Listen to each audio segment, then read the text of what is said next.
Hey everybody, it's Brendon Burchard, co-founder of Growth.com, and I am thrilled to be here with my main man, the one, the only, the legendary Tony Horton. It's a heck of a title. I thank you, my brother. It's great to be here with you. It's very exciting for me. I'm so thrilled. Now, if you all are just joining us right now, this is an opportunity to learn from the legend about how he's built an extraordinarily high-performing life, how he's changed millions of people's lives around the world.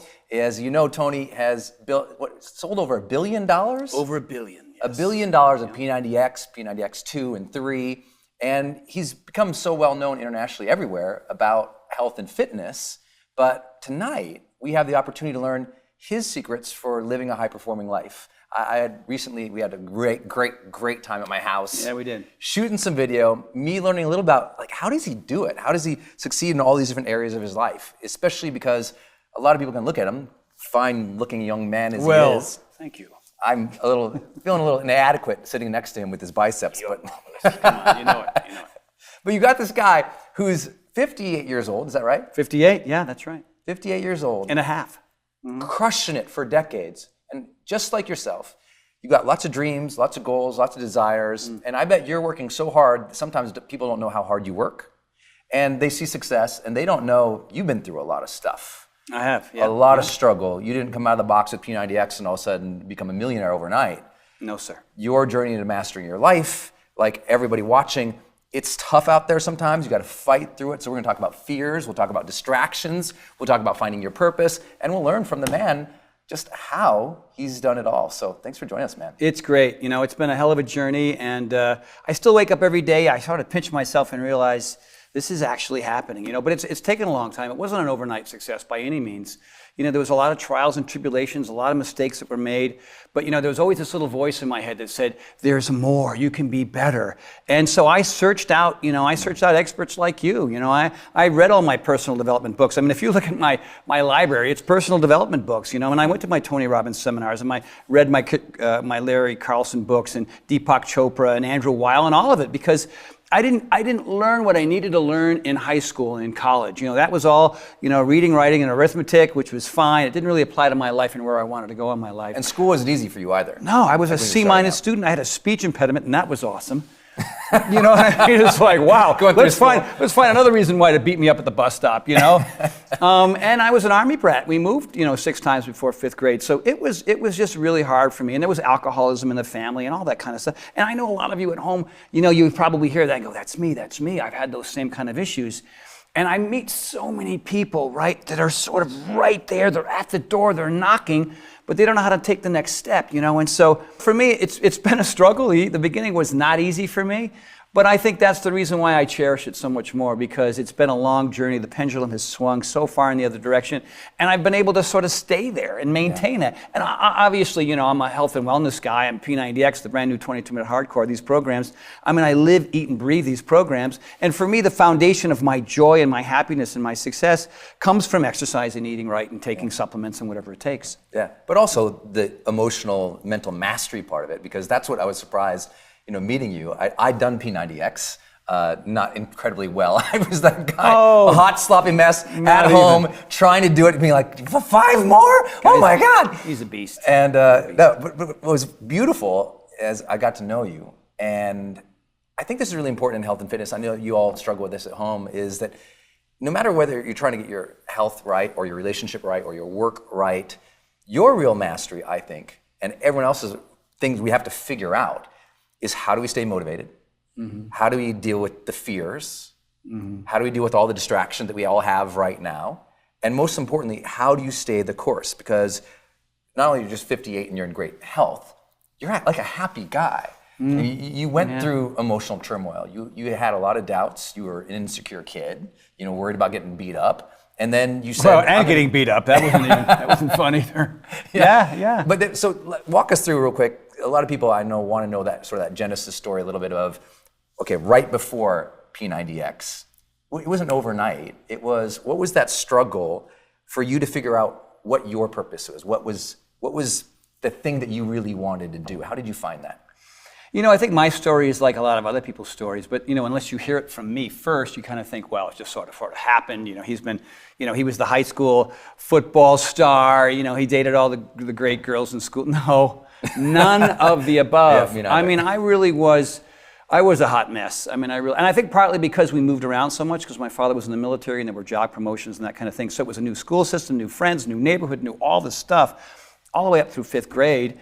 And I had this speech thing, and I inherited that speech thing from my father and grandfather. They both had it too. It was sort of genetically passed down. And it wasn't so much stuttering as it was having a tough time finding the next word. So people are just sort of waiting for me, like, okay, man, come on. And they don't think you're smart because you can't get the words. I ended up going to all these special, classes to help me. They thought I was a struggling kid. I was almost held back in 3rd grade. Summer school every year. God, it was brutal. And I saw all these other kids in school, just great athletes and great students. And for me, it was just so difficult. It was a slog, a fight. It really, really was, So I had these two voices, and I think a lot of people struggle with that, where there's this one voice that says there is more, you can have more, that life doesn't have to be this complicated and this difficult. But when you're young, you don't really know where the solutions are, and you're not getting them at home, and you're not getting them at school, and you're not certainly getting them as an athlete because I just played tennis and I was bad at it, and I golfed and I was bad at it. I didn't realize that there were training things you had to do too. I just figured if you played more tennis, you get better. Yeah. But and same thing with football. And you were good at something. If you tried the first time, it's like, oh, well, maybe I'm just not good at this. So you bounced around to everything else. Exactly right. Without mastering anything. If I wasn't good at something initially, I just quit. I was the biggest quitter in the world, and so I said no to so many opportunities because I figured if I didn't show up and if I didn't go, then I wouldn't have to go through the trials and tribulations of coming in last place or being so exhausted that people would make fun of me, or when it came to school activities, or just class or whatnot. I would never raise my hand. I would never ask a question, and that's all I do now. I ask. That's my favorite thing, man. I'm so open-minded now, and I don't mind being somebody who's curious and asking those kinds of questions. And I think that's the reason why a lot of people are looking in, because maybe they were in that same kind of place where they feel like they're sitting on their hands, and they just kind of want to get by. And and you and I have talked about the difference between survival and thriving, and sort of that, and sort of the jump that's required to get from one to the other. And I was pure survival, man. Like pay the bills, show up to work, have a few beers, watch the game. I had a great view of the convalescent home, which is where I thought I'd end up eventually. So you literally did from your apartment. Oh, like there was a convalescent home next door. Right across the street, down the stairs, across the alley. Get me in the wheelchair, ready to go. So how do you go from that guy, a couple beers, not driven, stuck on the couch sometimes, and then one day you're like, you know what? I'm gonna get my act together, because I know this for myself too. You don't wake up every day completely driven to go and crush it, but you need to for your family. You don't wake up every day knowing exactly what you're supposed to do, but your job requires you to keep getting better. You don't know every single day how to run the business, but you better show up and crush it. So what's the breakthrough? What's the thing that happens for somebody that gives them that greater drive to go from that guy in that apartment? How do you go from that guy in the apartment to Tony Horton, millions worldwide? I don't know if you guys saw it, but he led a workout in Nashville for 30,000 people. They had filled the streets in Nashville, 30,000 people. He led, I think it was the largest workout in history at the same time. I think it was a Guinness Book World Record, yeah. And so how do you got the guy in front of 30,000 people now. I'm the apartment guy, drinking beers, depressed, don't like myself. What's the shift? What was the break or the... I think it was really a series of events over the course of time. A lot of people say there's a tipping point. I think it was several tipping points for me.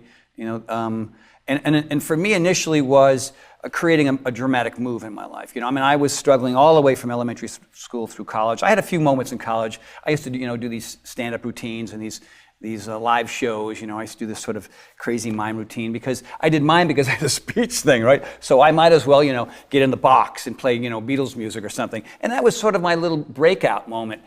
I was not athletic. I wasn't eating well. I was a student eating hot dogs and burgers and pizza and playing some basketball once in a while. But, I started exercising. For me, that was the foundation. And if you speak and talk, and I know there's a lot of you out there, to the people who are really struggling in their life, the tipping point or the beginning was beginning to move physically and how that affects your mental and emotional state. Right. Because it's not just exercising for the purpose of looking better in the future so you can impress your friends or lift more weight. or flex. Whoa, what happened there? Ow! Put it away! No, I'm sorry. But I kid, but for me, it was moving physically, aerobically, anaerobically, weight training, Pilates, yoga, really mixing it up, which ended up to be the foundation of P90X. And when you were doing it to feel good, you weren't doing it did you know it was going to be a career yet?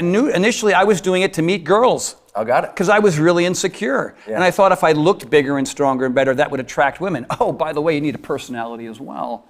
You know what I mean? And that came in later. But what was happening, unbeknownst to me, was I just had more confidence. I had more energy. I had more enthusiasm. I was saying no less and yes more. And it was coming from the physiological shift inside of my brain, norepinephrine, dopamine, serotonin, all these chemicals that were being dumped in my brain to just sort of change my outlook. And it came through the physical, but it was affecting my mental and emotional. I was a better student. I had more confidence. I didn't need to sleep till 10 o'clock in the morning anymore. You felt like the discipline sometimes of just doing something regularly? Exactly right. Your brain goes, you know what? You're doing something. You tell me one of your secrets to life is consistency. Mm-hmm. And I think just sometimes if you just have one routine that you're doing every day, it's like a small win. Like, I did that, It could be so simple. I went to the gym. Or, oh, you know what? I checked my email when I said I was going to. Or I didn't check my email and I did this other thing. But it's like those small little consistency and accountability. Accountability. People are winging it. And if you wing it, it won't work. It really, really won't. And what do you mean by that? Well, it's sort of making a plan. Who are you going to surround yourself with? How are you going to plan out your day? How are you going to prioritize? These are all things that are sort of important. And I think a lot of people are just, they get a job, and they go to work, and they can't figure out why they're incredibly unhappy, why they have terrible sleep patterns, why they have no sex drive, why they look at themselves and they think, I don't want to participate in anything physical because it's so embarrassing for me.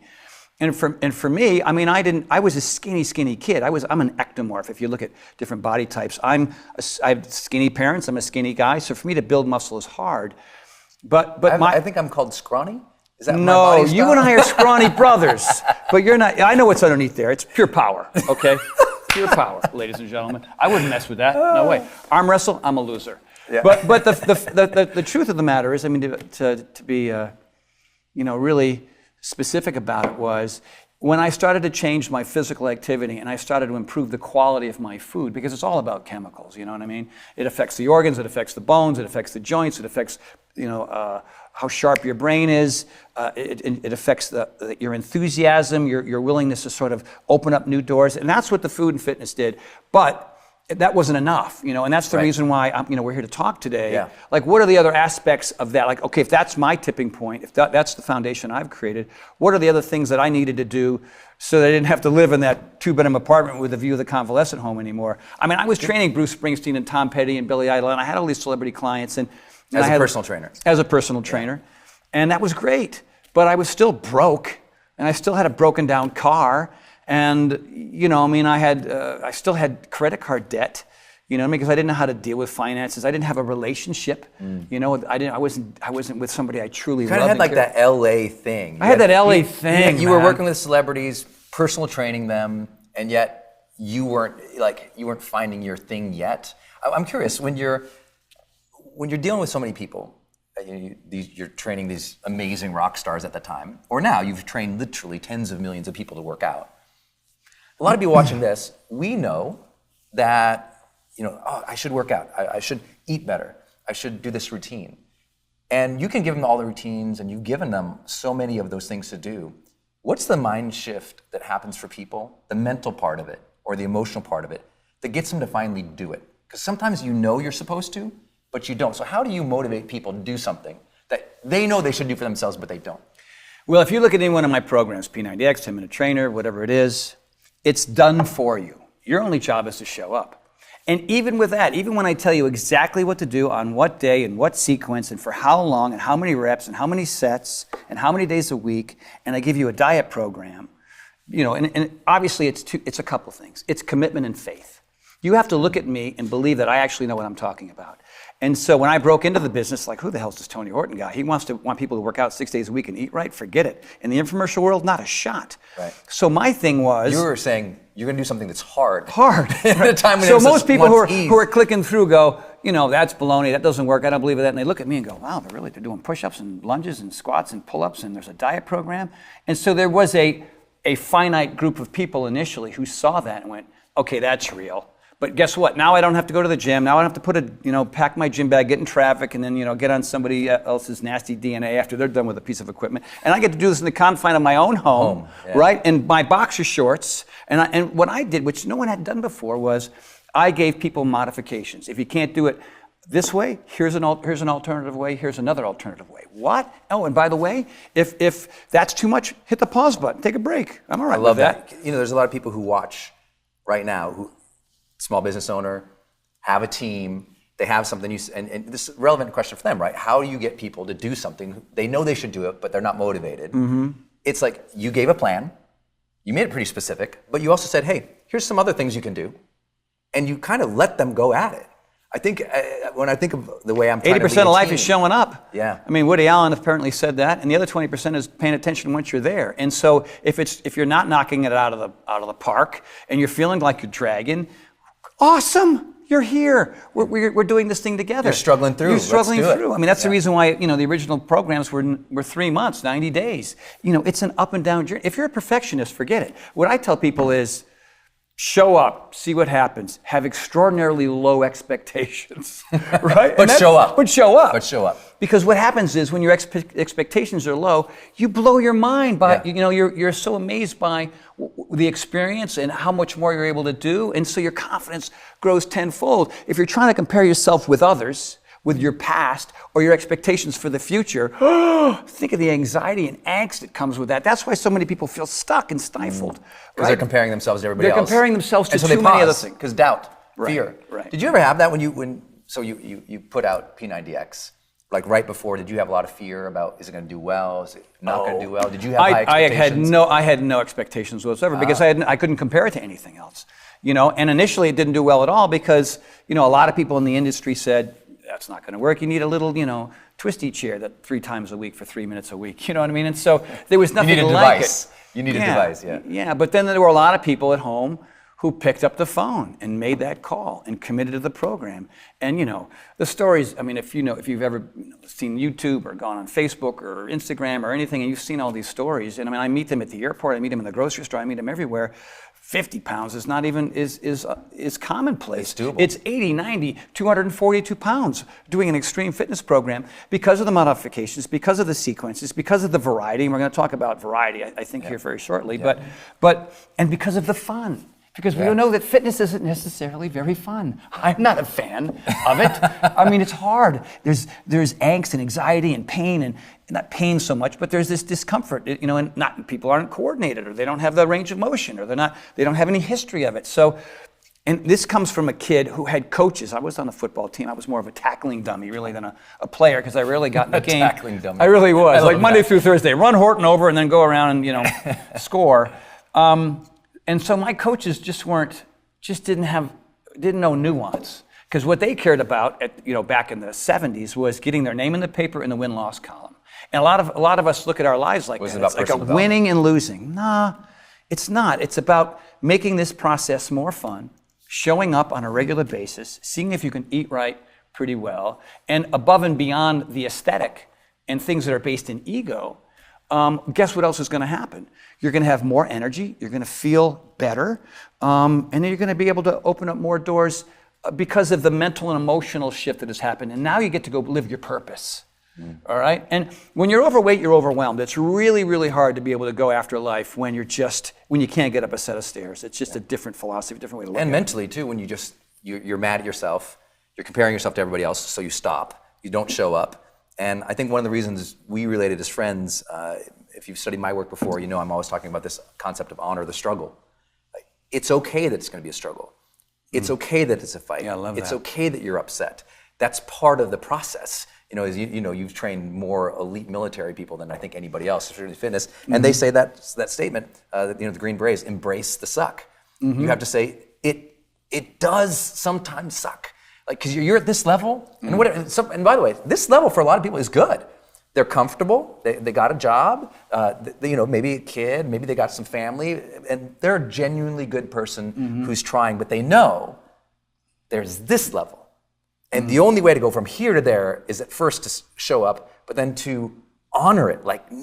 This is a grind sometimes, and man, this is hard, or I don't know how to do it. and you keep going and you keep going. So I'm curious, so P90X as an example, just for a metaphor for life. You got a guy who's at day 60, been fighting through, been showing up, and finally says, I'm quitting. Because a lot of people watching this, if you're honest, sometimes you quit on your dream. It's not about working out, it's a metaphor. It's like you quit on your dream. You quit on that relationship that maybe had another chance in it. You quit on that career. You quit that day when really you should have stuck it through a little bit more. So how do you talk to the person who's about to quit? What do you put in their head? Well, that is the $64,000 question. Because there's so many people, they go into it with the greatest intentions, and maybe they get to whatever it is, whether it's P90X or a new career or a relationship or maybe, sort of setting a path when it comes to seeing more of the world or whatever. And, it's always fear, man. I mean, it's like you could call fear. It's always fear. Always fear. It's always fear. It's always afraid of the unknown, of the other side of the door, of comparisons to the past and others. There's all this, a mind chatter that goes on about it. And, if you're physically ahead of the game, ahead of most people, and you're eating pretty well, for me, that's what works. But maybe that's not necessarily the path for everyone else. But it's all related, the physical, the mental, the emotional, in the sense of getting beyond this plateau, where, like you say, I'm surviving, I'm doing great, much better than I thought I was. Maybe I've dealt with my alcohol issue, or maybe I'm out of that bad relationship now. But I can't tell you how many people that I know in my life, and that's the reason why I'm such a huge fan of you, because I see what you've done, how you've transformed so many lives. Like, you've come up with this formula where people can move past these walls, and I've been able to do that as well, and partly what we're here to talk about. Oh, you inspired me, because I think we'll talk about some of your 3 laws of life and how those actually help people get over that. How you get to the next level. And to answer your question, more simply, I would have to say that for me, the puzzle, the conundrum, for me, the hardest part, and I had to do that with Tom Petty. When I first was working with Tom, here's a guy who's a rocker, right? Never lifted a weight in his life, right? Doesn't know the first thing about punching a bag, or, doesn't know aerobic from anaerobic, from resistance, from proprioceptive, from any of it. And I have to start from scratch with this guy. So his goal is more endurance on the show, on the road. Exactly, on the road, getting on stage, doing these big shows, and going to the next city. And so, for me, it's coming up with the language to explain it so people go, oh, I never heard it quite that way before. That's, to see those lights go off above people's head.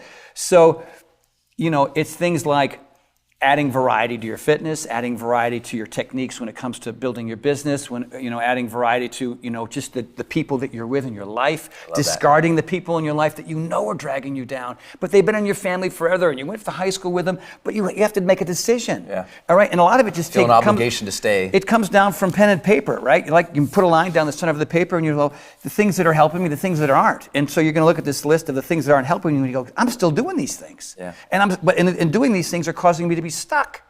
Physically, mentally, emotionally, relationship-wise, work-wise, career-wise, purpose-wise, travel-wise. That's the first thing I got out of your video series was variety. Not just variety like for the spice of life, but just look, where are you stuck? Because that thing, you need to shake it up. And at a metaphor level of working out, you're always, you're just like, okay, look, your biceps are the size they are. You need to confuse them. Muscle confusion was kind of, that's your thing. Billy Idol used to call me, I'm name dropping now. It's a good one to drop, though. But Billy would because he's still rocking it. I show up at the house, right, mate, all right, Muscle Confucius, what you got for me today, And it was, we're hitting the bag. We're hitting our bag with a blindfold on. What? Because it has to stay fresh, it has to stay interesting. And most people fail because they like when it comes physically, we're in the metaphor now, but physically, it's boredom, injuries, and plateaus, right? It's like the same old, everybody knows that Einstein quote that, repeating the same things over and over again, is insanity. Yeah. And so, but people like being comfortable. I'm working hard, but I want to work hard in areas that I'm familiar with. Because they know it. But guess what? If you want to continue to expand your world and become more successful and really kind of break the barrier, then you're going to have to, if you're a bodybuilder, I'm going to make you do Pilates. If you're a cardio girl, guess what? It's time to do some push-ups.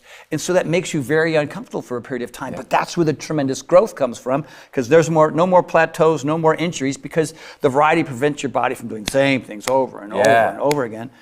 And then, I'm a whatever. I was a 145-pound weakling as a kid, and all I did was play sports poorly. And then I started to train, and now I can climb ropes upside down and go around the pegboard a bunch of times and do 45 pull-ups in a minute. Real pull-ups. Yeah, and I did 60 dips on a parallel bars in a minute. I mean, these are fun little things for me, and these are things that I couldn't even come close to doing in my 20s, 30s, and maybe even early 40s. And so you shook it up. I shook it up. And the purpose is here, like a lot of people who are kind of looking in going, all right, there's that fitness guy, and he's done really well.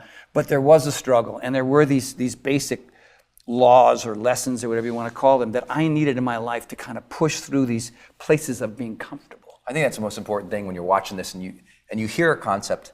It's so easy to go, yeah, I get it, I already got that. But no, this is a strategy, it's a tactic. Take a look at your life, and wherever you are good, like where are you good right now? Like, things are pretty solid. Look at that and go, how do I shake it up a little bit? Because if I can shake it up, I'm gonna get a little more growth out of it.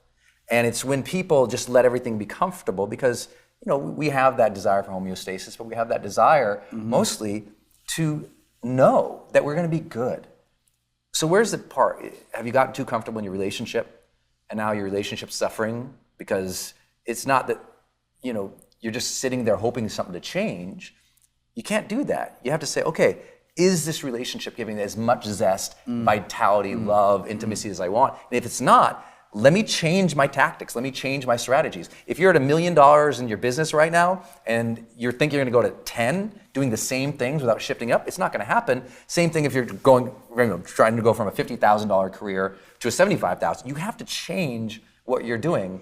And so I love your training where you really talk about, okay, let's use variety. I don't know if you use this word, but it's like as a weapon to change. Weaponize it. It really is. It's just like, because it's such a simple concept, but people hope that variety comes into life.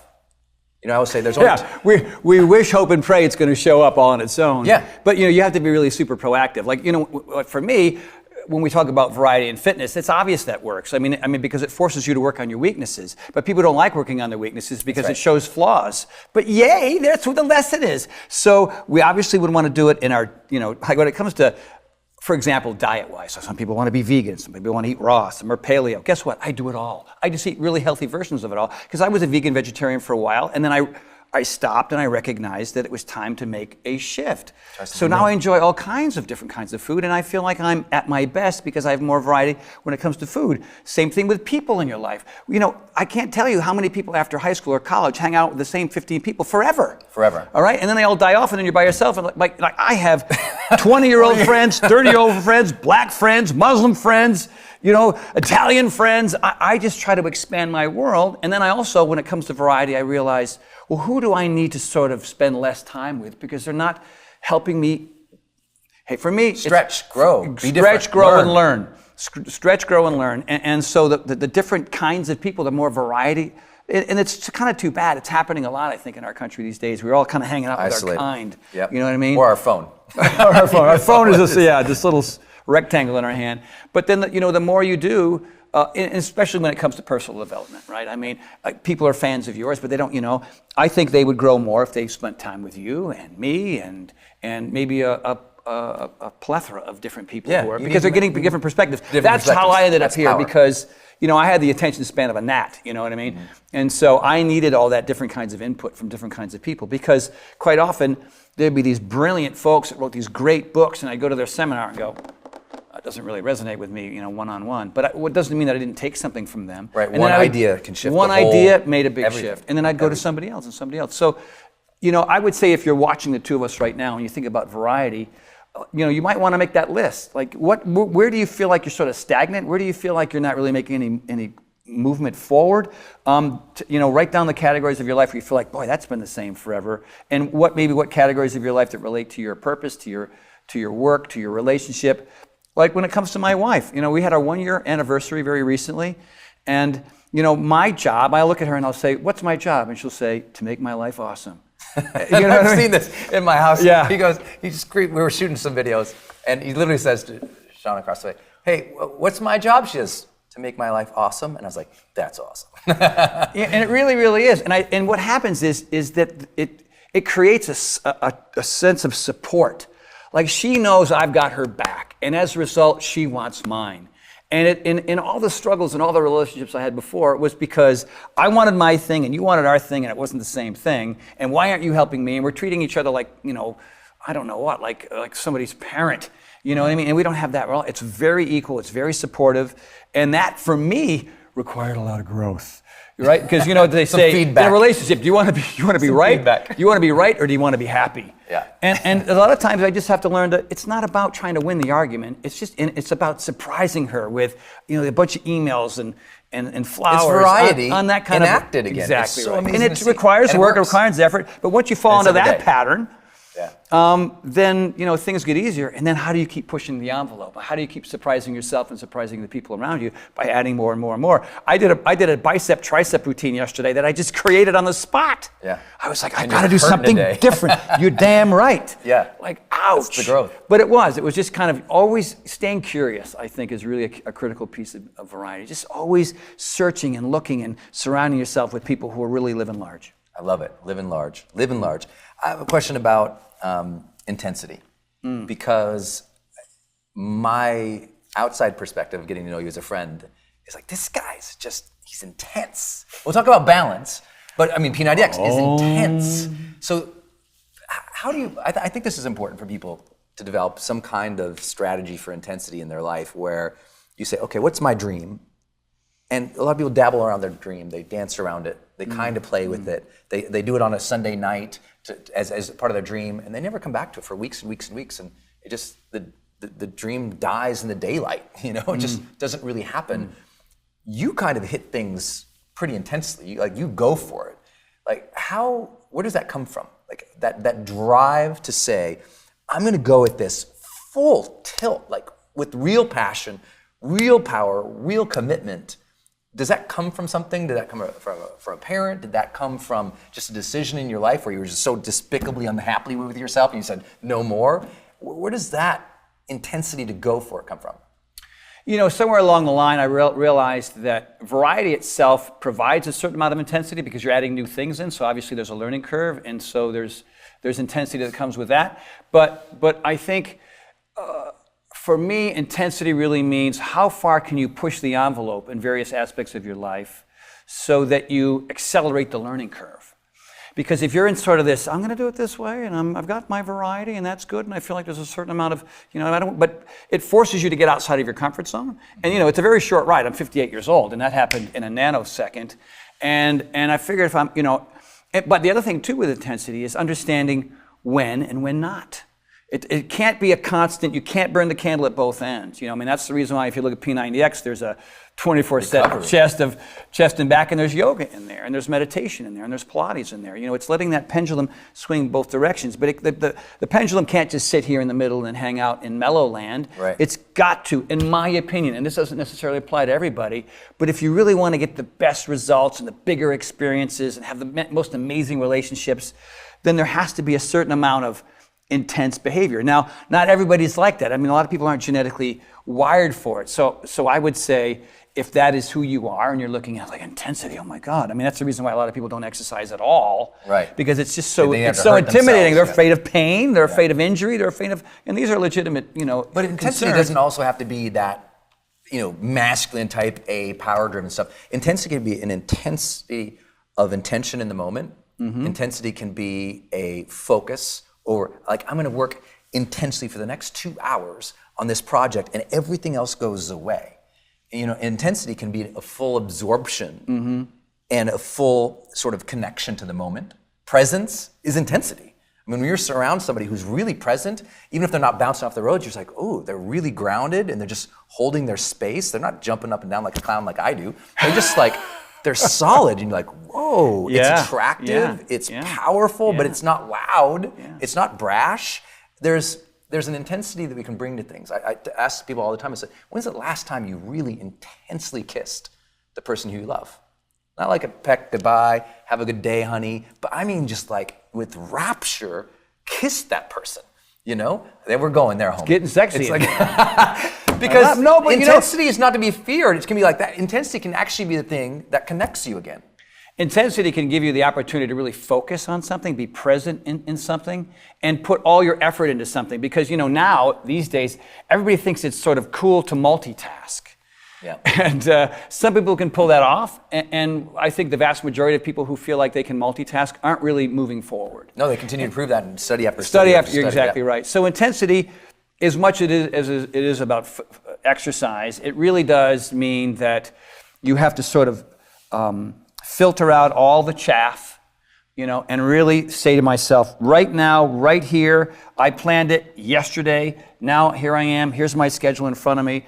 Where do I need to really, hunker down and get busy on these things to move my life forward? A singular, fully committed and approach to developed something. approach. Yeah. Whatever it is, it's like, I'm going to work on this now, removing distraction. You talk a lot about in your new course about getting rid of distraction, about prioritizing, about getting intense into something again. Because if you're going to shake up your life, get a little intense about it. Get excited about it, because we fear that. We go, I don't want to get my hopes up, and I don't want to, give my all because I might fail. But sometimes it's giving your all to something again. Your marriage, your love, your fitness, your passion, your dream, and all of a sudden you're, oh my God, I'm alive again.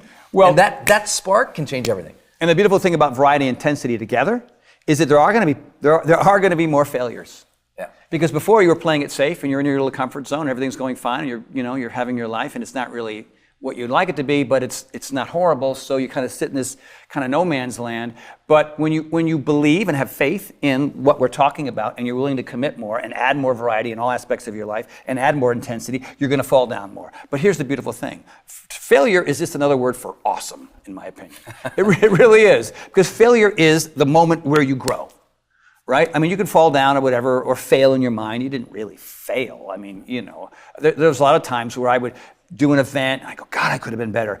And in the old days, I would say, oh, I screwed that up, or I failed, right? But then, you know what I mean? I make a little note of where I thought I could have done better, and it's just another step forward, another step forward. That's the great thing. You know what I mean? So low expectations, enjoy the journey, show up. These are the simple keys to life that I didn't know about, that a lot of people don't know about. Yeah. And so that's it. Like if the little mental gateways to success that you just, if you don't walk through that clear, obvious thing enough, you just struggle. Yeah. You just struggle. Yeah. Talk about, I think this is really interesting to a lot of people, and we got some questions before this webcast together, which is, how do you, as a successful guy, prioritize stuff? Because you get opportunities all the time. The neighbor wants you to go do this thing in the neighborhood. You've got this opportunity with the kids over here, or this new business thing, or Shauna comes with a great new idea. How does a successful person like yourself prioritize that stuff? I mean, there's so many goods, but you can't do everything because you have to have some kind of intense focus to master something. How do you prioritize? Well, I think anybody looking in here, you have a mental list of the things that you want, the things that you need, the things that you have to do. All right, and you have your daily, you got to go to work, and you got to do the dishes, and you got to make your bed, and you got to pay your bills, and those are all the things that we naturally have to do to survive, right? Then you have the thrive list. That's the hard list. That's the hard list. And so prioritizing for me is setting a time frame for the simple, like I got to go do my 9 to 5, it's obvious, right? I got to go to work. But when I come home, do I blow off the workout? Do I sit and watch the tube? Do I come home and eat a pint of ice cream? You know what I mean? And let an hour and a half go by? Or do I look at my list of the things that I really want? I love the expression that is. Do you have a list of things you really want? Yeah. If I went to your house, is there a goal sheet somewhere, or a vision board, or your journal? How do you do it? For me, I have 3x5 cards next to my bed, in the bathroom, in my office, down in the kitchen. Okay. I don't have one in the bathroom. But I should. I should. What do you put on? I will leave in my shower. I don't have one in the shower, but like in the fog, right in the wind. If you get an idea, and I try to look at it backwards when I get out, write it down. You know what I mean? And I collect my little list. And so whatever it is, whatever it's an email or a phone call or a meeting or a really tough discussion to have, or a project, whether I'm deciding whether to, pursue it or change the language in the contract. I have all these things, and then I do all my other stuff. And thank God I'm in a position in my life now where I have good people around me that, can do a lot of the things that I used to have to do when I was struggling. So now I'm lucky enough to be able to really prioritize. You build a team, and I think that's so important. I build a team, for like you have a team. Right we're both successful because of the team. Yeah. And for some people, your team is your wife and your kids. You know what I mean? Your coworkers. So, when it comes to this particular aspect of my life, I have that list, and it's not easy for me. I mean, I'm not saying this is easy, but I go, oh my God, I have to call so-and-so and talk about X, Y, and Z, and this is not going to be an easy conversation. And so I make another little list of notes of what I want to ask and be very specific about what I want to ask. Is this a daily thing? You write down your notes? Is it pretty consistent? It's not every day. It's like it'll be 5 days in a row, and then I have to kind of deal with that for 5 days, and then another list pops up, and another list pops up. And so, how do you take that drive of achieving all that stuff on that list and then chill out? Like, how does Tony Horton chill? You and I have talked. We're pretty good at it in general. I'm a fan of the chilling. We're so good at it. Look, there's a difference between yin and yang. I mean, I don't know if you're familiar with yin and yang. A lot of people call it yin and yang, but it's just having balance, I mean, if you're going to have intensity and variety and consistency in your life, and you're going to do all these things and try to achieve your goals and go after your purpose and hang out with these, kick-ass people in your life, and, there's a lot going on there. And so if you're trying to, keep your cortisol levels at a certain level, and you don't want to burn out and end up, it's hydration, it's proper sleep, it's stress management, it's meditation, it's yoga, it's laughter, it's reading a good book. These are the things that I like to do. And then some days I don't set the alarm. I'm going to do all this other stuff, and I go, okay, this Saturday, man, I'm going to go to yoga clock at 4 p.m. and not the early morning class because I'm not going to set the alarm. Of course, I wake up at 6:30 like this. I got things to do. Where's that list? You know what I mean? Did you ever burn out in your career? Did you ever feel like, I have periods of it. I have periods, especially when there's a lot of travel. I mean, I travel so much sometimes. I mean, 5 cities in 7 days, like pop. You've had that experience. And just going East Coast, West Coast, Europe, Asia, it can burn you out. And as a kid who never had that kind of lifestyle, but it's the exercise, it's the discipline, it's the diet, it's the nutrition, it's the supplementation that allows you to really be able to do more and achieve more. I think that's what's important. When you just said that and it rattles off a list, it's kind of one of those lists you go, oh yeah, exercise, nutrition, everything else, great mindset, everything. But what I've recognized about him, and one of the reasons I think you're such a great teacher, is it's aligning all those things. Because a lot of people, I think that's what makes a real successful person is when they kind of know all their priorities, they know it's important to them, and they start aligning them a little bit so that in their life they're experiencing real progress because all the things are hitting. You don't have to master everything in your life, but get a few more little tactics in play, simple little things into play, and they start aligning, and you start getting this progress and this energy and this joy or this charge or this happiness or satisfaction, fulfillment, whatever it is for you. It moves, and I think people don't say it anymore. They did where I grew up. I'm sure they did some of your time as well. It's like somehow become a well-rounded person. Right. Isn't as much of they don't talk about that anymore. Right. But there's something about you that's really well-rounded. You got an amazing lady. You got a great career. You're known worldwide.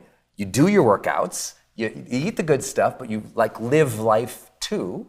Why is that? Why is it so hard for followed people? the rules. I had no rules. I had no lessons. I had no laws. I was all over the place. I was winging it. I was barely surviving. I didn't know where to go. I didn't know what to do. And then so when you find something that works, do it again and again and again and again. And then when it stops working, recognize that and make a shift. And I've been doing that, for the last 10, 15 years. And so the purpose here is, the purpose is finding our purpose, but also, it's about joy and happiness and great friends and not being stressed out about money and keeping the naysayers and the wannabes out of your life and just, that's really the ultimate, that's the reason why I'm here with you. That's the reason why I want to talk with you guys is because if a C- student with a speech impediment who is, anxious and freaked out and depressed all the time, can get there, anybody can get there. Right. And it's the things that we're talking about that get you there. And here's the crazy thing. I talk to people like this, and it sounds too simple. They feel like success and happiness and joy and great relationships and purpose and a tremendous work life is like this brutal. Like my parents would always say, and this comes from having parents in depression, growing up in World War II, life is hard, life is a struggle, it's not supposed to be easy.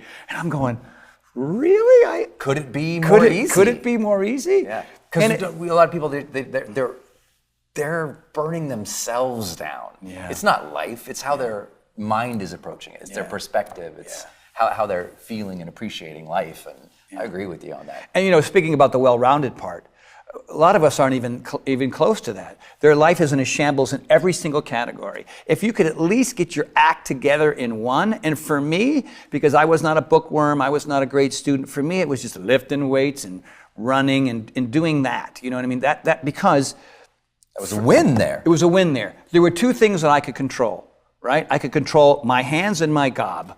And right, so I figured out your hands and your what? Gob. Gob. It's an English word for mouth. Got it, okay. Yeah, like gobsmacked. Oh, right.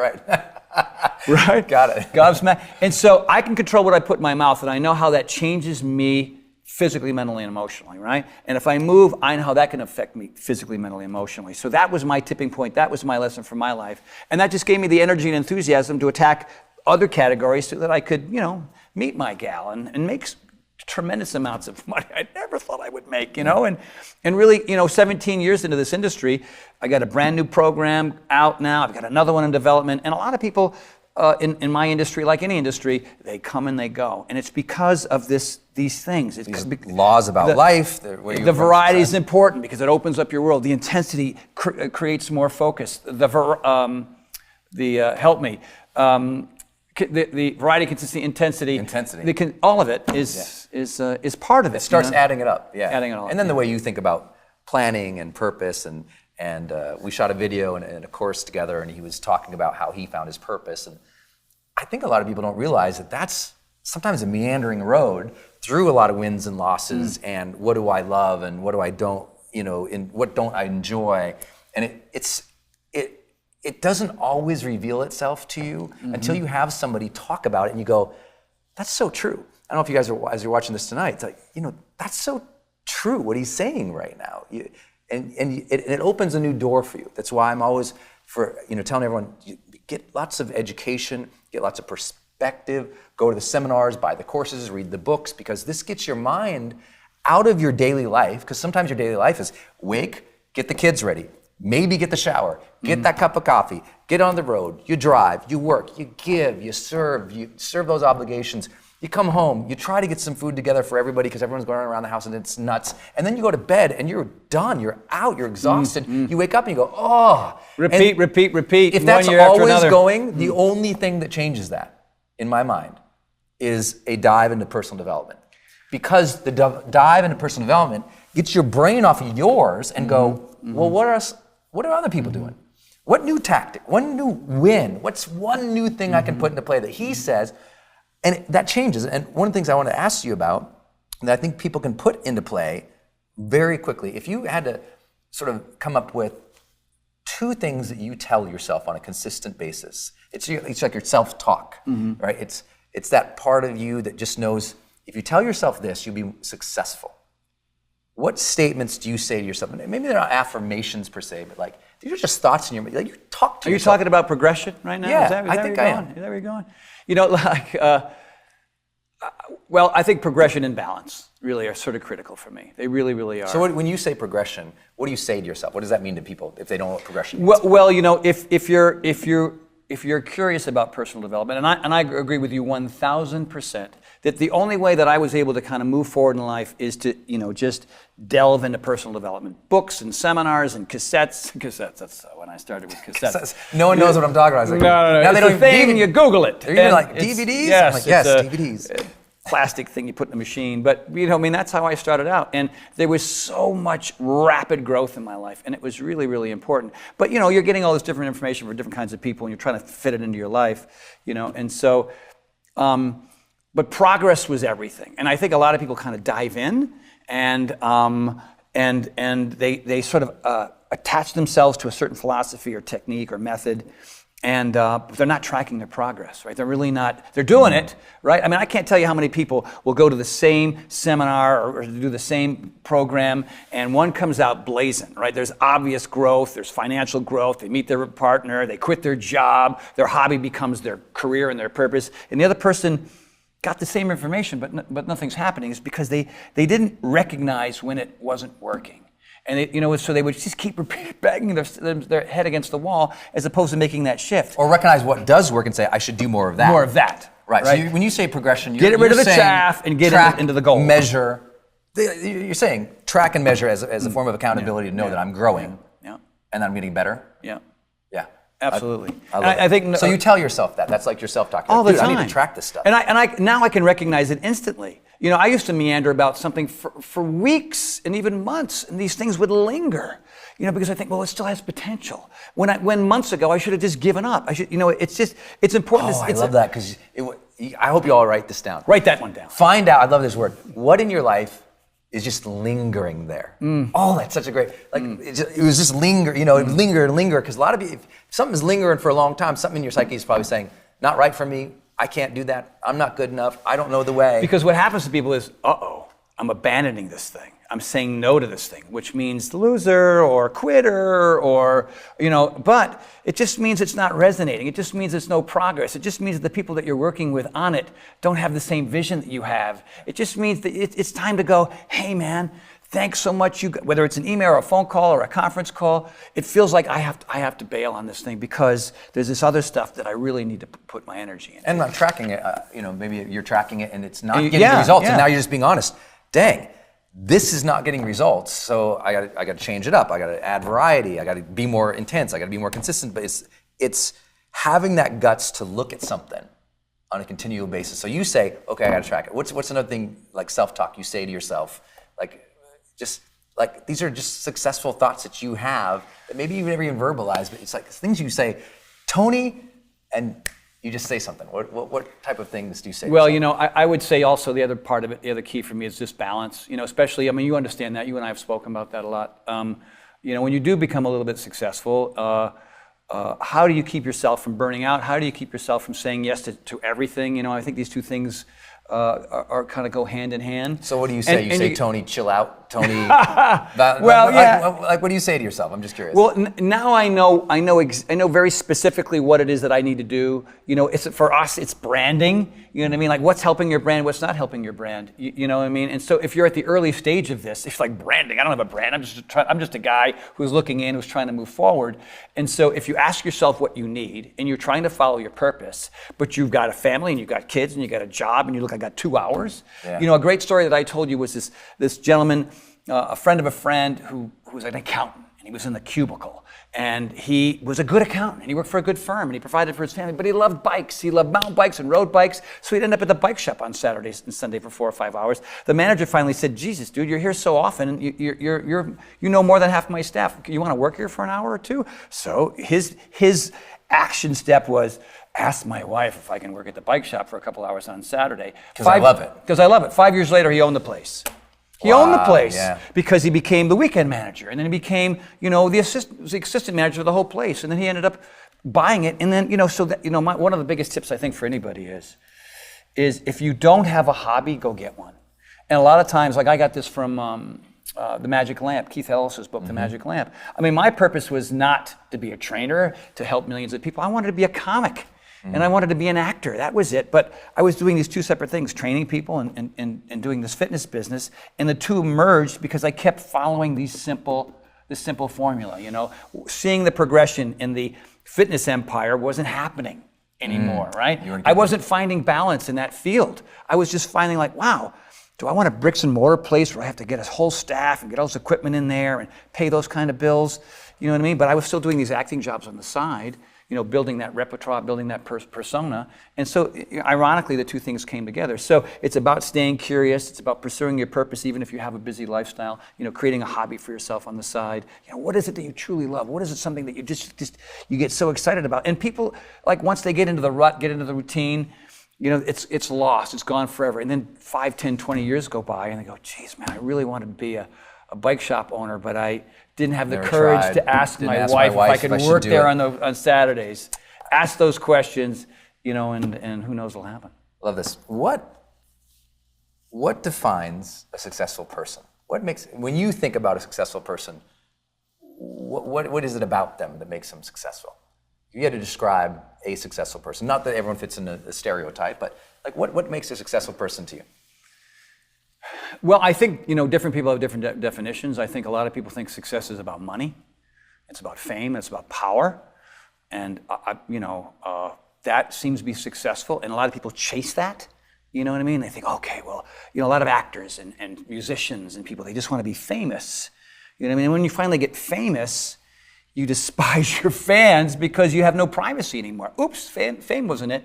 Or money, money. I can't tell you how many very, very wealthy people that I've spent time with and trained are miserable.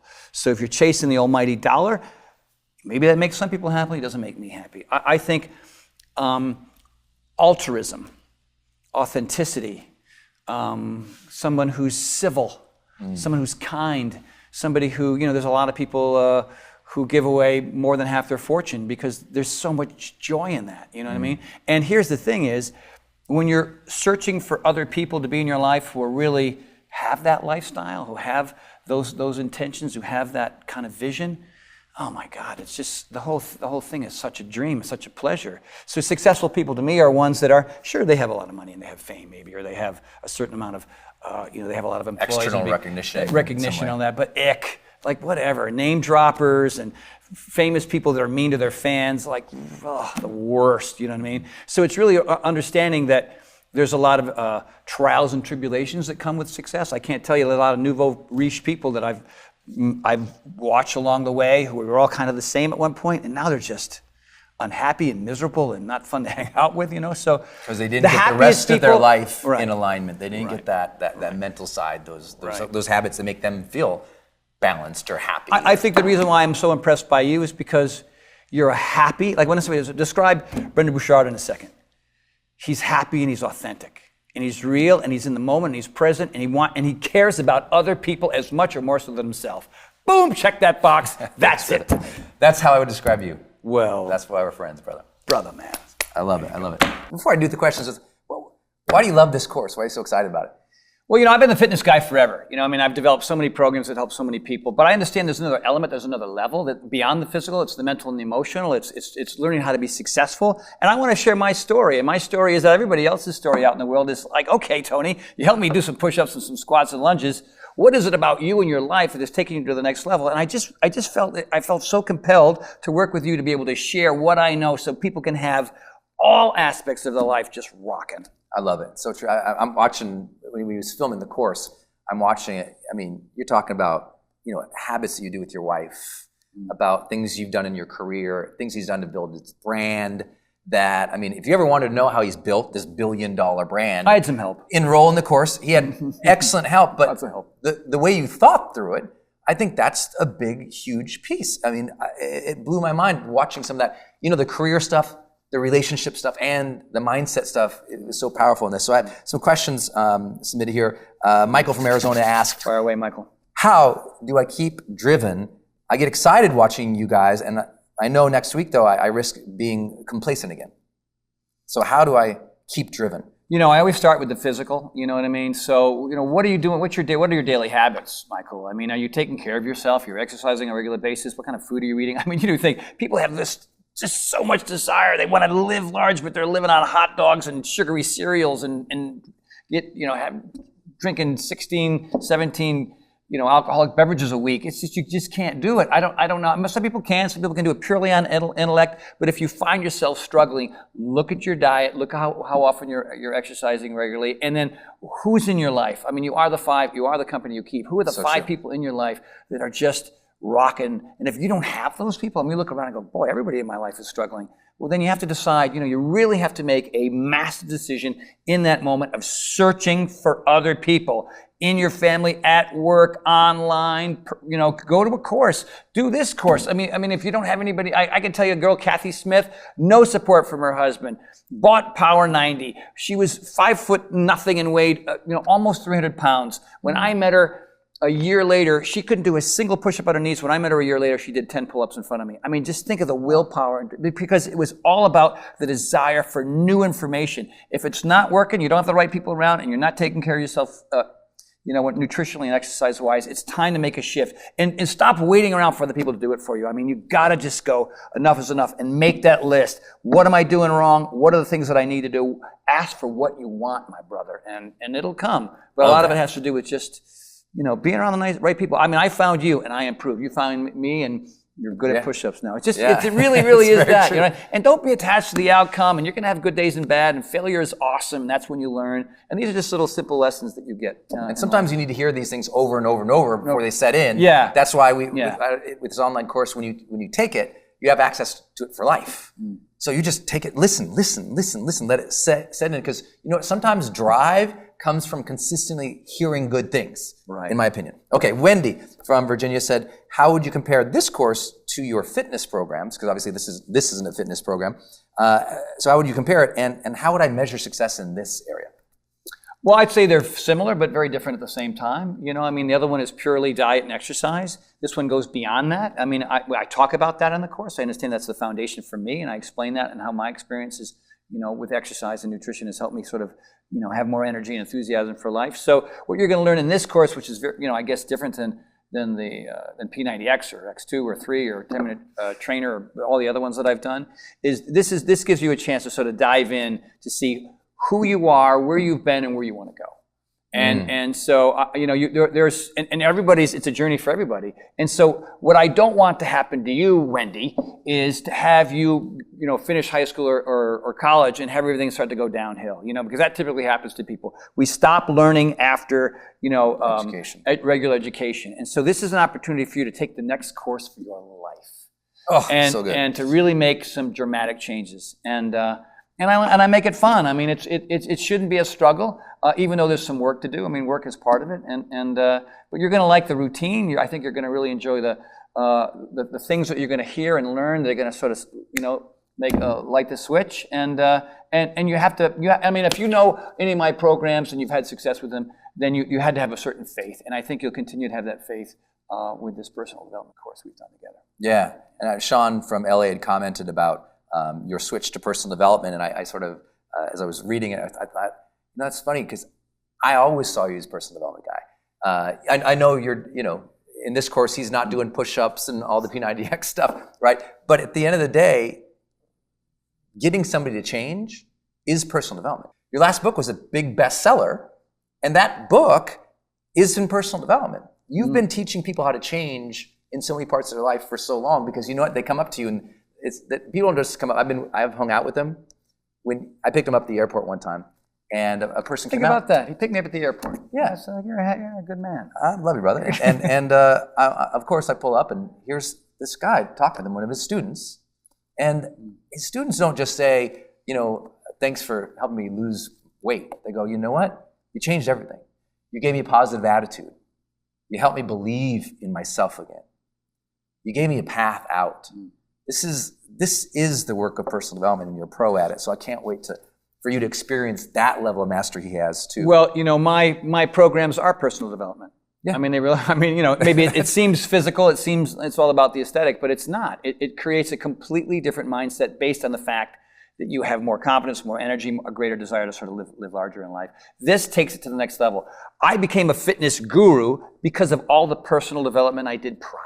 Nice. And then I had this little, you know, 17-year span, you know, with the company that I work with, and prior to that with celebrities. And now I'm getting back to personal development. I'm just sharing with everybody out in the world the things that I've learned throughout the entire long process. And my favorite part, I know a lot of you have your own brand, or you're trying to build your social media, or you're trying to, you know, excel in your business or your career. He has a lot in there about his journey that inspired me to think differently about my own career. You know, you don't get that when you're watching a, you know, necessarily physical workout program. This is career, this is family, this is relationship, this is your focus, this is your mindset. It's awesome. Sarah from New Mexico, I believe. Yep. I feel stuck. It's hard to see a better future sometimes. How do I get out of a funk? Oh man, I would say first and foremost, you want to write it down. You know, I mean, in your own handwriting on a piece of paper.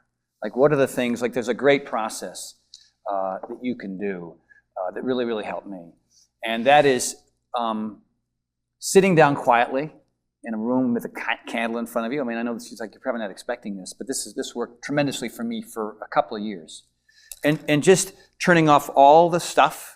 Right? Turning off your phone, turning off the TV, telling your family, hey, I'm going to need 10 minutes of downtime. And you go into a space where you're really comfortable. Don't lay on a bed. You want to be sitting up nice and tall. And you sit quietly and you try to blank out your mind. It's like a form of meditation. And asking yourself what the issues are.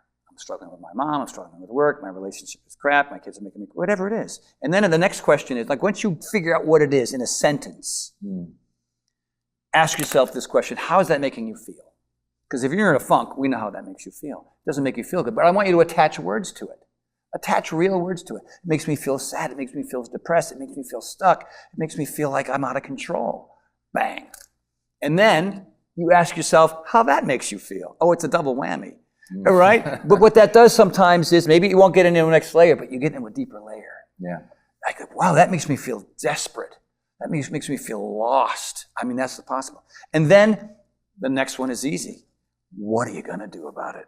What are you going to do? What action step are you going to take? And guess what? I'm going to give you 7 days to take that action step.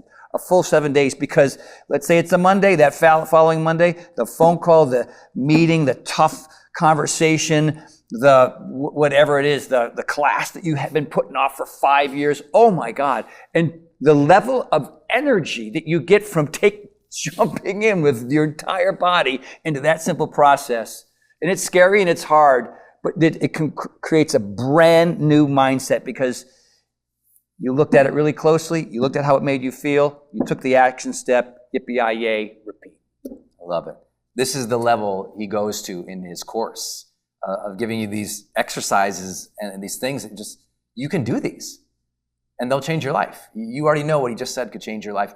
Imagine if you had 5 different sections of training from him. That's what this course is about. Becky from Washington. I don't have time to breathe. How can I fit in any strategies for change? It just doesn't seem possible when I'm so busy. I think Becky's going to hate my answer. You're lying. Here, she's not being truthful with herself. My friend Tracy Morrow, 4 kids, full steam ahead, lots to do. She started exercising, started doing personal development. All of a sudden, the time showed up, so she went to Ethiopia and got 2 more kids. Now she's got 6, all right? But she has a full-time business, and she's a millionaire now.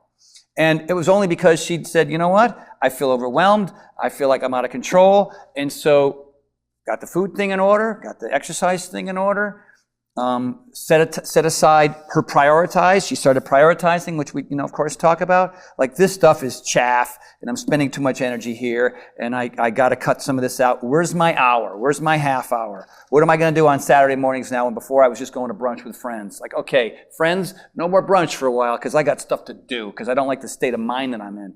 So, look, if you watch any television, then you're not prioritizing. I mean, you have to really cut out you have to kind of look at it. And a lot of times it's just it's pen and paper, man. Mm-hmm. You know what I mean? Because, look, everybody's got an excuse, you know what I mean? And in reality, if Tracy Morrow can do it, and a lot of friends of mine that have, busy, hectic, crazy lives, it just means that you're not being honest with yourself. I know that's kind of a harsh answer. This comes from a guy who was, I used to call myself, 50-50 guy. Half the time I was, saying that my life was together, and the other half of the time I was making stuff up that wasn't true, because I felt really, I felt like my friends would judge me if I wasn't pretending everything was okay. When in reality, none of it was good. I was just miserable across the board. And eventually, you had to face it. The truth will set you free. And when you're lying to yourself and the people around you and saying that you're crazy and busy and all that, it sounds really good. Like, people go, okay, well, then you're forgiven for not being happy and not being successful and not having the things that you want, because you seem to have a really crazy life. But in reality, most of us will find the time. I agree. Jamie from Florida, how do you overcome the fear of change and worrying about what other people think, which you kind of just talked about, but the overcoming fear of change thing is a big one. Really, really big. I mean, you have to embrace it at some point. You have to accept the fact that it's not an easy process, that it takes longer than you think. But lower your expectations. Begin to enjoy the journey. Understand that change and all the things that come with it, and how difficult that is, and the process is not perfect. And when you know those things in advance, like when I used to go on QVC back in the day, and whatever, you're on live TV and it's around the world, right? Hey, Tony, we got an audience of 7.4 million. Right? Like, live, people would say to me, well, Tony, how do you feel? I go, I don't know, I feel fine. What do you mean? I said, well, because I have extraordinarily low expectations. You know what I mean? I go in prepared, and that's fine. And that's not what it was initially. I used to be in a panic. I used to be in a panic. And so change is hard. And if you just let go of the fact that it is, and that the process can be fun, and that you're going to bring in some really great people to help the change, not be as difficult. Because some people are solo flyers, and I'm like the woman Kathy who lost all that weight. She used to get up in the dark, go in her basement, in the cold, and do it alone. I don't know who that is, but that was never me. I would just say, call a friend. You know what I mean? Look for support. And if you're not getting it at home and you're not getting it at work, then just go search those people out and get rid of the folks that say, why do you want to change? I love it the way you are. That's another thing too. A lot of times you're just getting some bad mojo and feedback from people in your life that aren't really helping you. And so you have to let go. All right? I mean, how long do you want this feeling to last? Weeks, months, years, decades? Ick, man. It's TikTok. It's flying. So do it now. Like with you. It's like you and I were talking one time. I got this art project. He goes, you should just do it Saturday. Just Saturday. Check Saturday. Call your two friends, and we're going to do it Saturday for these 5 hours. Like, he's right. I forgot about that. Just change Saturday. Do it now. Do it now. Do it now. Well, Tony Horton, an honor and a privilege, my friend. Thank you, Brendon. Well Pleasure done. too. Thanks, everybody.